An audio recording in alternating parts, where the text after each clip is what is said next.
Christmas 24th night எங்கள் அம்மா mutton குழம்பு பிரெட் வச்சுருப்பாங்க. மார்னிங் பூரி மட்டன் குருமா, லஞ்சுக்கு மட்டன் பிரியாணி பண்ணுவாங்க. நான் நைட் வச்ச மட்டன் குழம்பையே பிரெட்டோட பிரேக்ஃபாஸ்ட்டு கொடுத்துட்டேன். நம்ம அம்மா நமக்கு பூரியெல்லாம் பண்ணி கொடுப்பாங்களே, நம்ம இப்படி பண்ணிட்டோமேன்னு ஒரு சின்ன ஃபீலிங் இருந்துச்சு.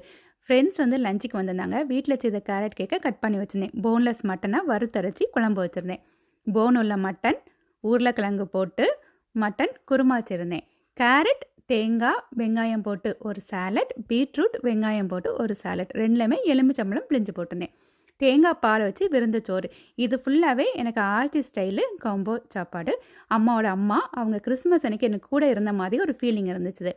வெங்காயம் வினிகர் போட்டு சல்சா, பிரியாணி சம்மந்தி, ரைத்தா, சிக்கன் பிரியாணி கேரளா ஸ்டைலில் உள்ளது, ஜீரக சம்பாரிசியில் பப்படம். அப்படி கிறிஸ்மஸ்க்கு, ஜீசஸ் பர்த்டேக்கு எங்கள் ஆச்சி ஸ்டைல் சாப்பாடும் கேரளா ஸ்டைல் சாப்பாடோடையும் ஃப்ரெண்ட்ஸோட ஹாப்பியாட்டு செலிப்ரேட் பண்ணேன்.